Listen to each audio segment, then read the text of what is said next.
ఆంధ్రజ్యోతి చూసే కంటే ముందు ఇది చూద్దాం రండి మైకి ఎవరు మాట్లాడతారు దేని గురించి వచ్చిన మీకు రిజర్వేషన్ రాలేదు సార్. రిజర్వేషన్ ఇంతవరకు మాకు రాలేదు. దాని గురించి రిజర్వేషన్ రాలే మాట్లాడు ఎప్పటి నుంచి లేదు రిజర్వేషన్ మీకు? ఏ ఊరు మీది? మరి సిద్దిపేట జిల్లా కోడమండలం కూరెళ్ళ విలేజ్. కూరెళ్ళ విలేజ్ సిద్దిపేట జిల్లా కోడమండలం కూరెళ్ళ విలేజ్. అంటే ఎలక్షన్ ఎప్పుడు స్టార్ట్ అయినా అప్పటి నుంచి ఇంతవరకు మాకు ఎస్టీ రిజర్వేషన్ రాలేదు. ఎలక్షన్ స్టార్ట్ అయిన నుంచి ఇప్పటి వరకు 1952 నుంచి ఇప్పటిదాకా స్వాతంత్రం వచ్చిన కాడ నుంచి ఇప్పటి వరకు రిజర్వేషన్ లేదు. ఎస్సీ రిజర్వేషన్ లేదు. ఎస్సీ ఎస్టీ రెండు వర్గాలకు వార్డ్స్ కానీ సర్పంచ్ కానీ ఎంపీస్ కానీ ఒక్కటి కూడా రిజర్వ్ కాలేదు ఇంతవరకు. మా ఓట్స్ కూడా ఒక్కరు పోయి కొడుకులు ఒక్కొక్కరిని 600 సార్. 2001 జనాభా లెక్కలలో 413 పీక్తున్నారా బాబు? రొటేషన్ పిటిషన్ అంటారు కదా, మరి పిటిషన్ ఏది రొటేషన్ ఏది? ఇక్కడ ఎస్సీలకు రిజర్వేషన్ లేదంటే ఎస్టీలకు రిజర్వేషన్. రెండు సామాజిక వర్గాలు ఉన్నాయి ఇక్కడ. 2001 వేస్తారు. ఎస్సీ పాపులేషన్ 413 ఉన్నాయి. 2011 ఏమో 11 ఉంది. ఇంకా 408 అంటే రెండు సమాజ లెక్క మరి మర్చిపోయాం. చూపించాలి కదా సార్. ఒక్క రిజర్వ్ లేదు సార్. జనాభా లెక్కలలో కూడా చూపిస్తలేదా? రిజర్వ్ అడిగితే వాళ్ళు ఏమంటారు అంటే 2011 మీకు ఇంత ఉంది కదా అందుకే మీకు తెలివి అన్నారు.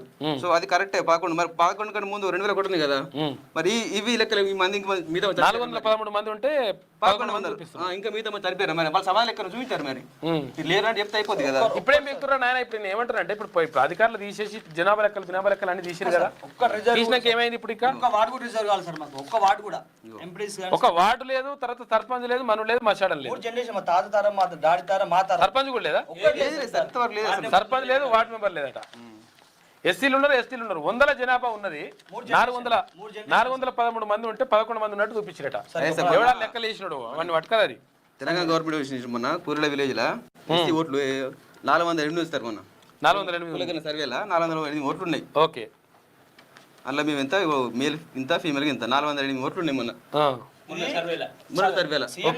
సీఎం గారు చెప్పారు ఏంటంటే 2024 లెక్కల ప్రకారం వార్డు నెంబర్లకి ఎస్సీ ఎస్టీ బీసీలను పరిగణలో తీసుకోమని ఇచ్చారు. ఇక్కడ మాకు పరిగణలో తీసుకోకుండా మాకు ఏది కూడా అలాట్మెంట్ చేయాలి. ఓన్లీ బీసీలకు మాత్రమే వార్డులు కానీ సర్పంచ్ కానీ అలాట్మెంట్ చేసి 24 లెక్కల ప్రకారం. మీరు లేనట్టే లెక్క. నేను నిన్న ఆర్టీఓ కలిసినాం సార్. ఎలాంటి రెస్పాండ్ లేదు. ఏమంటుండే ఆర్టీఓ? అటు సార్ కలితే మారు ఏం లేదు, మాకు డెడికేట్ కమిషన్ ఏది ఇచ్చినా మీ దాన్ని కమిషన్ లేదు, కమిషన్ లేదు, కథలు పడుతున్నాయి అంటే ఆర్టీఓ సార్ అంతే. మండలంతో కూడా కూడా అసలు పట్టించుకోలేదు. ఎంపీడీఓ నెంబర్ ఉందా? నెంబర్ ఉంటే మాట్లాడదాం ఒకసారి. తీసుకో, నెంబర్ తీసుకురా. కాదు, ఇటువంటి లంగ లెక్కలు ఏందండి అసలు? యాక్చువల్గా స్వాతంత్రం వచ్చిన కాడికి కాడి నుంచి ఇప్పటిదాకా కనీసం రిజర్వేషన్ లేదంటే ఎంత ఇది న్యాయం? ఇది రొటేషన్ పిటిషన్ పీకుడు డెడికేటెడ్ కమిషన్. ఈ కమిషన్ పీకనికి ఇస్తున్నారా నాయన? గడ్డి పీకురు పోయి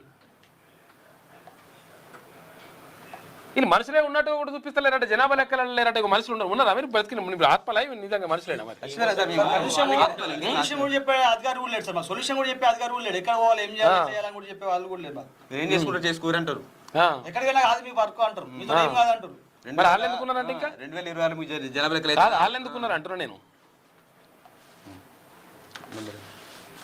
ఆయన ఉండడం మరి పోయిండో చూడరు ఒకసారి. సార్ 92814814 87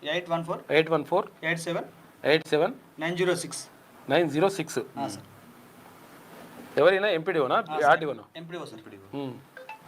ఆర్డీఓ సార్ అంటే నువ్వు ఏంటని అడుగుతున్నావు, నీకు క్యాస్ట్ ఏంటి అన్న ఫీలింగ్ లో అడుగుతున్నావు. మేము వెళ్తే మాకు రెస్పెక్ట్. ఆయన ఏంటంటే క్యాస్ట్, ఆయన క్యాస్ట్ ఏంది? అంటే మమ్మల్ని ఒక రెస్పెక్ట్ కూడా ఇస్తారు. ఆయన క్యాస్ట్ ఏంది అంటున్నా? ఏమో సార్ తెలియదు. వీరరామూర్తి ఆయన నెంబర్ కూడా సార్. ఆయన కూడా వేద్దాం. కాదు, స్వాతంత్రం వచ్చిన కాడ నుంచి ఇప్పటి వరకు రిజర్వేషన్ లేదంటే వీళ్ళు ఎట్లా మనుషులు ఉన్నట్ట లేనట్ట? ఇక రిజర్వేషన్ ఇచ్చినా మేము అట్లా చేసినాం ఇట్లా చేసినాం పీకినాం ఏకినాం అంటే మనం నమ్మాలి, మనం సప్పట్లు కొట్టాలి. పెద్ద మనిషి ఫోన్ ఎత్తలేడు ఏమంటే టైం కాలేదంటారు వీళ్ళు. టైం అయినాక ఉన్నట్టుగా, టైం అయినట్టుగా వచ్చినట్టుగా, టైంకి వచ్చినట్టుగా చేస్తారు వీళ్ళు. ఆర్టీఓ గారి నెంబర్ చెప్పు. వేరే ఉంటారు ఆర్టీఓ సార్. మా విన్నపం మించుకుంటూ పోతే అసలు ఏంది అంటున్నాను.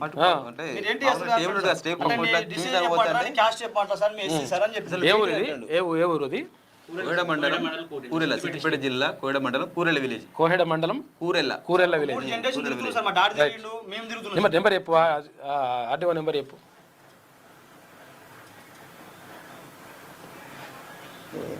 ఆర్టీఓ ఎవరు వస్తారు మీకు? ఇక్కడ ఇక్కడ హుస్నాబాద్.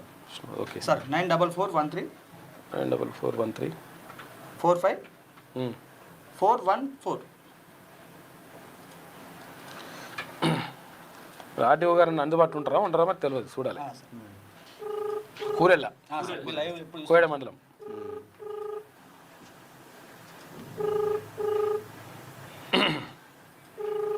కాదు మినిమం ఇప్పుడు మేము ఉండాలి కదా, వాళ్ళు వేసింది ఏది వేస్తే ఇక అదే రాజ్యం అన్నట్టుగా మేము వేసినాం అంతే ఉండాలి.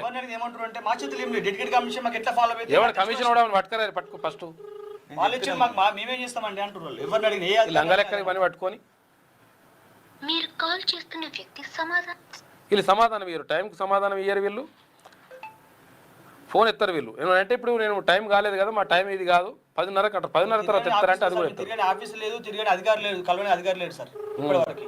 తిరిగి హాస్టల్ మా డాడీ మా తరము మా ముందు తరం మా డాడీ తరం మొత్తం రాష్ట్ర వ్యాప్తంగా చూసిరు కదా ఇందాక మొత్తం అవేంటి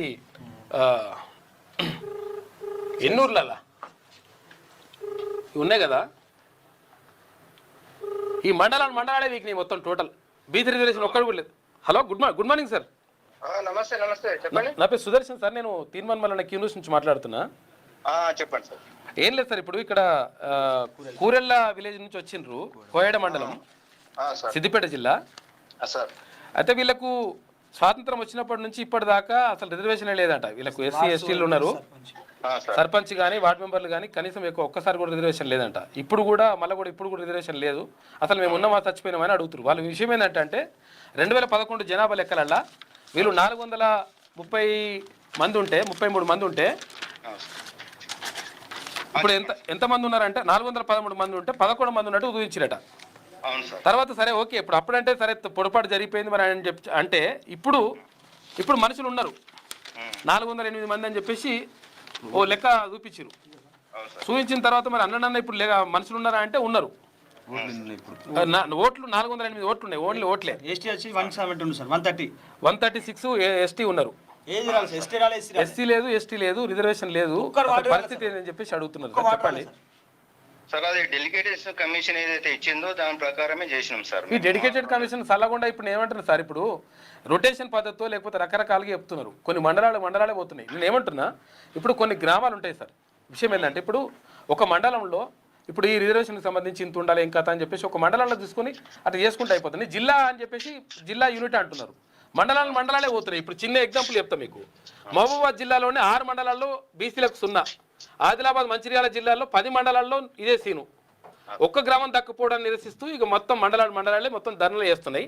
వీళ్ళ పరిస్థితి ఏంటి సార్? ఇప్పుడు ఇది కూరెళ్ళ విలేజ్ పరిస్థితి 3 జనరేషన్ లాస్ అయినాం సార్. ఇప్పుడు మనం చేసేది కమిషన్. ఆ డెడికేటెడ్ కమిషన్ ఎవరుందో వాళ్ళకి ఫోన్ చేసి మా పరిధి చెప్తున్నా సార్ నేను. చెప్పండి. డెలికేట్ కమిషన్ ఇచ్చినట్టు కలెక్టర్ ఇచ్చిన ఆదేశాల ప్రకారం మేము ఆ ప్రకారం ఏది ఇచ్చిందో ఆ ప్రకారం చేసినాము. యాక్చువల్ గా చేయాల్సింది గవర్నమెంట్ చేయాల్సింది. మనం వాళ్ళకి ఎగనెస్ట్ గా మనం చేయనది రాదు కదా సార్. ఇప్పుడు కలెక్టర్కి అవగాహన ఉంటుందా సార్? ఇప్పుడు గ్రామాల మీద కలెక్టర్కి అవగాహన ఉంటుందా? అన్ని గ్రామాలు సార్ అవగాహన అంటే 2011 పాపులేషన్ లో వాళ్ళు తప్పు జరిగింది అక్కడ. మనం దాన్ని సర్దిరిగా మనకు లేదు కదా సార్. ఇప్పుడు వీళ్ళు చచ్చిపోయినట్టు ఉన్నట్టు సార్. ఇప్పుడు ఏమంటారంటే సార్ ఇప్పుడు మీరు ఆలోచన సార్ నేను ఏమంటున్నా, ఆర్టీఓ గారు ఏం చేయాలంటే ఒకవేళ నిజంగా తప్పు జరిగిపోయింది, అప్పుడు తప్పు ఉన్నోళ్ళు ఎవరో తప్పు చేసిండ్రు, కానీ ఇప్పుడు సరిదిద్దే ప్రయత్నం మనం వేయాలి కదా సార్. మనం మన జనాభా లెక్కలు చేసిరు, ఆ జనాభా లెక్కలు చేస్తే మరి జనాభా లెక్కలలో ఉన్నారు వీళ్ళు చచ్చిపోలేదని చెప్తే అయిపోతుండే కదా. చెప్పినాం సార్, అట్లా చెప్పినాం కూడా కలెక్టర్ గారికి చెప్పినాం. అంటే మనం ఏం చేయలేము దాన్ని, అక్కడ నుంచి వచ్చినటువంటి డెలిగేషన్ కమిషన్ ప్రకారం దాని ప్రకారం మనం చేయాల్సింది, దాన్ని డివైడ్ చేయడానికి వీళ్ళదని అడిగి చెప్పారు వాళ్ళు. ఒక్కసారి మీరు మాట్లాడండి, నేను తర్వాత మాట్లాడుతాను సార్. Thank you. మంచి కూర్చోండి సార్. అదే మైక్ అక్కడి చూసిరో గట్లున్నది. ఆర్డీఓ గారు సమాధానం అట్లున్నది.